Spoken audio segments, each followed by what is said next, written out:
Assalamualaikum warahmatullahi wabarakatuh. Salam sejahtera bagi kita semua. Om Swastiastu, Namo Buddhaya, salam kebajikan. Yang saya hormati Bapak Ibu yang hadir pada acara virtual hari ini. Semoga semua diberikan berkah keselamatan dan kesehatan. Peningkatan sistem evaluasi pendidikan adalah bagian dari kebijakan Merdeka Belajar yang didukung penuh oleh Presiden Jokowi dengan tujuan utama mendorong mutu pembelajaran dan hasil belajar para murid.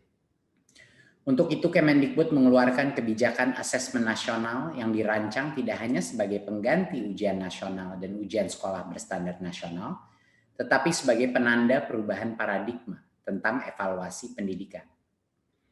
Perubahan mendasar asesmen nasional adalah tidak lagi mengevaluasi capaian murid secara individu, akan tetapi mengevaluasi dan memetakan sistem pendidikan berupa input, proses, dan hasil. Potret layanan dan kinerja setiap sekolah dari hasil asesmen nasional ini kemudian menjadi cermin untuk kita bersama-sama melakukan refleksi, mempercepat perbaikan mutu pendidikan Indonesia. Asesmen nasional terdiri dari 3 bagian, yaitu pertama, asesmen kompetensi minimum atau AKM. Kedua yaitu survei karakter, dan yang ketiga adalah survei lingkungan belajar. Asesmen kompetensi minimum atau AKM dirancang untuk mengukur capaian murid dari hasil belajar kognitif yaitu literasi dan numerasi. Kedua aspek kompetensi minimum ini menjadi syarat bagi murid untuk berkontribusi di dalam masyarakat, terlepas dari bidang kerja dan karir yang ingin mereka tekuni di masa depan.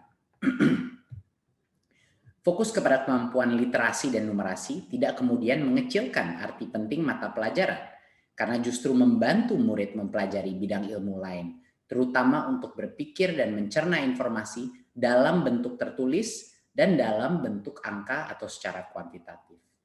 Jadinya kemampuan literasi dan numerasi adalah kemampuan yang akan berdampak kepada semua mata pelajaran yang diajarkan dan dipelajari oleh murid-murid kita. Bagian kedua adalah dari asesmen nasional adalah survei karakter yang dirancang untuk mengukur pencapaian murid dari hasil belajar sosial emosional berupa pilar karakter untuk mencetak profil pelajar Pancasila. Dengan 6 indikator utama yaitu beriman dan bertakwa kepada Tuhan Yang Maha Esa serta berakhlak mulia. Kedua, kebinekaan global. Ketiga, kemandirian. Keempat, gotong royong.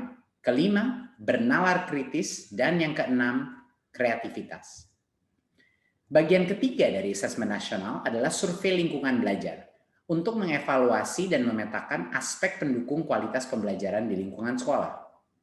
Asesmen nasional pada tahun 2021 dilakukan sebagai pemetaan dasar, baseline, dari kualitas pendidikan yang nyata di lapangan, sehingga tidak ada konsekuensi bagi sekolah maupun murid.